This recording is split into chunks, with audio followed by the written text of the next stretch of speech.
Class start చేద్దాం. చూడండి ఒకసారి. ఒక వర్తకుడు ఒక వస్తువును 2.5% నష్టానికి అమ్మాడు. దానిని 100 రూపాయలు అధికం చేసి అమ్మినట్లయితే అతనికి 7.5% లాభం వచ్చేది. 12.5% లాభంతో అమ్మితే దాని యొక్క ఎస్పి అమ్మిన ఖరీదు ఎంత? చివరి వాక్యంలో ప్రశ్న మనకి చూడగానే నాకు ఆప్షన్ వాడాలని థాట్ వచ్చింది. ఎందుకంటే పర్టికులర్గా అడిగాడు. 12.5% లాభంతో అమ్మితే అని ఎప్పుడైతే అన్నాడో అది పర్సంటేజ్లో పర్టికులర్గా అడిగాడు కాబట్టి హ్యాపీగా నువ్వు ఆప్షన్ వాడుకోవచ్చు. 12.5% అంటే కనుక అర్థం ఏంటి అంటే కనుక క్లియర్గా ఏం మాట్లాడుకున్నాం? 1/8 అని అర్థం. 1/8 అని అర్థం. 1/8 అంటే 8 రూపాయలు పెట్టుకుంటే 1 రూపాయి లాభంతో అమ్మాడు. 1 రూపాయి లాభంతో అమ్మాడు అంటే కనుక క్లియర్గా 9 రూపాయలకి అమ్మాడు అని అర్థం. అందుకని కింద ఉన్నటువంటి ఆప్షన్లో ఖచ్చితంగా 9వ ఎక్కం పోవాలి. పైన ఏ ప్రశ్న ఉన్నా మనకు అనవసరం, ఇలా ఆలోచించుకోవాలి. మనకి 2 ఆప్షన్లు వస్తే లెక్క చేయడం కూడా రావాలి కాబట్టి లెక్క చేసుకుంటాం. అదే సింగిల్ ఆప్షన్ కనిపించింది అనుకోండి హ్యాపీగా టికెట్ వేసుకుంటాం. అయితే మనం నోట్స్ రాసుకోవాలి కాబట్టి ఆప్షన్ చెప్పినప్పటికీ క్లియర్గా క్లాస్ కూడా మనం డిస్కస్ చేసుకుంటాం. అయితే ఎగ్జామ్ హాల్లో మనకి సింగిల్ ఆప్షన్ కనిపించినప్పుడు అలా ఆలోచించుకోవాలి. ఓకే, చూడండి ఒకసారి. 9వ ఎక్కం పోవాలంటే కనుక టోటల్ లైన్ అవ్వాలి. ఇది టోటల్ లైన్ కాదు, ఇది టోటల్ లైన్ కాదు, ఇది టోటల్ లైను, ఇది కూడా టోటల్ లైనే. అంటే 2 ఆప్షన్లు వచ్చాయి కాబట్టి లెక్క చేయాల్సిన పరిస్థితి వచ్చింది కాబట్టి లెక్క చేసుకుంటాం. ఓకే అండి, చూడండి ఒకసారి. ఇప్పుడు చూడండి ఒకసారి. ఫస్ట్ ఒక వస్తువుని 2.5% నష్టానికి అమ్మానని చెప్పాడు. ఫస్ట్ సేల్ చేసినప్పుడు మనకి లాస్ ఆఫ్ 2.5%. నెక్స్ట్ మళ్ళీ సేల్ చేసినప్పుడు 100 రూపీస్ మోర్తో సేల్ చేస్తే అప్పుడు అతనికి గెయినింగ్ పర్సంటేజ్ చెప్పాడు 7.5%. అంటే క్లియర్గా మనకి 2.5% నష్టంతో అమ్మినవాడు 2.5% నష్టంతో అమ్మాడు. ఫస్ట్ ఎప్పుడైతే మనకి 100 రూపాయలు పెంచాడో అప్పుడు అతనికి 7.5% లాభం వచ్చింది.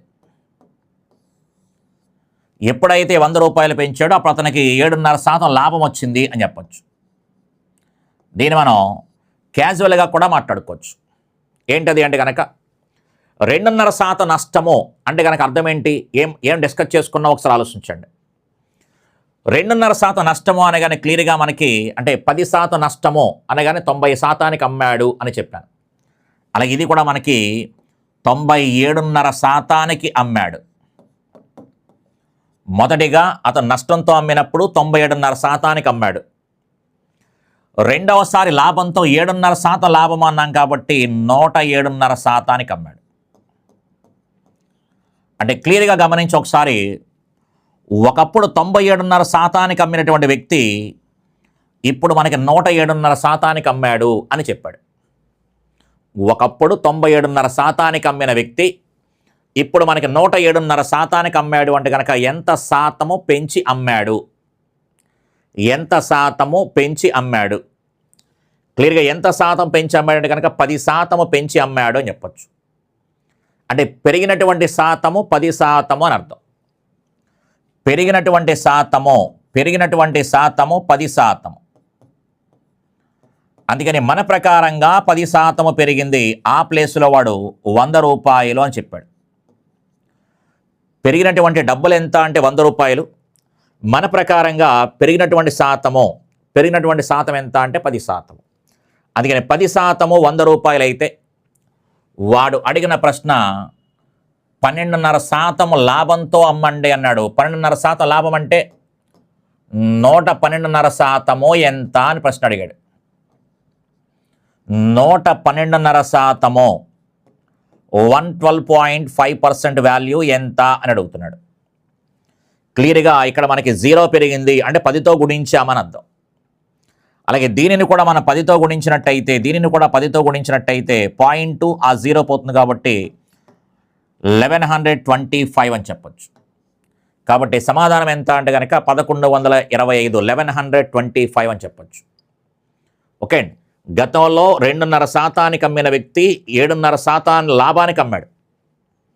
గతంలో 2.5% నష్టానికి అమ్మిన వ్యక్తి అంటే 97.5%కి అమ్మినటువంటి వ్యక్తి 7.5% లాభము 107.5%కి అమ్మాడు అంటే 10% పెంచి అమ్మాడు మన ప్రకారం.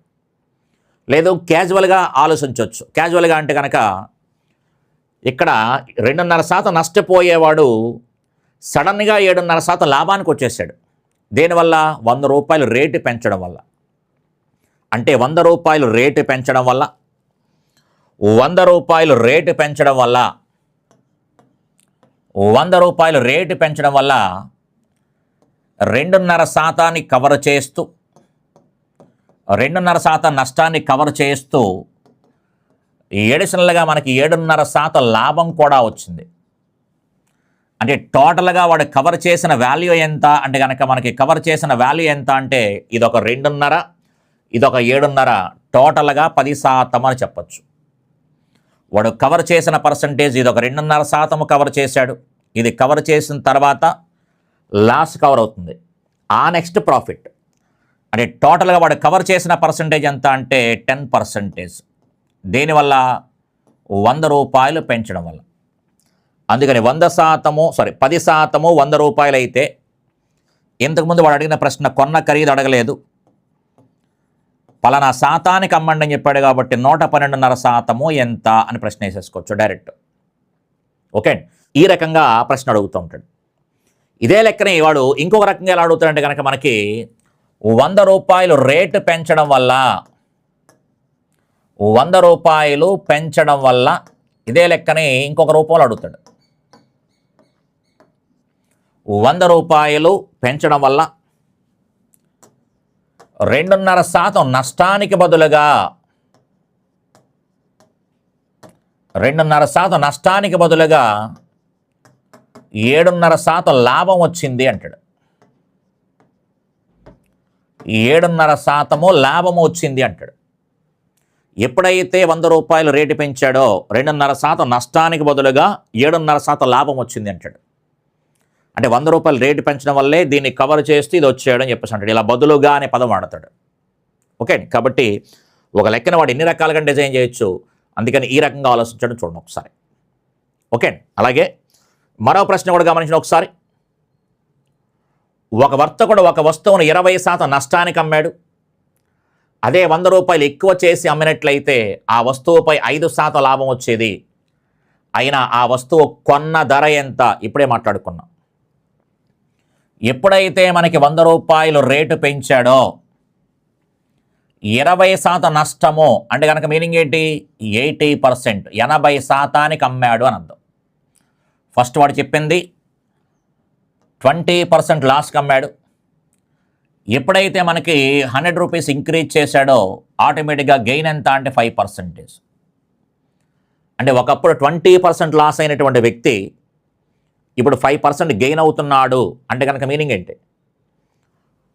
20% లాస్ అయినటువంటి వ్యక్తి 20% నష్టంగా వచ్చినటువంటి వ్యక్తి 5% లాభం వచ్చింది అంటాడు.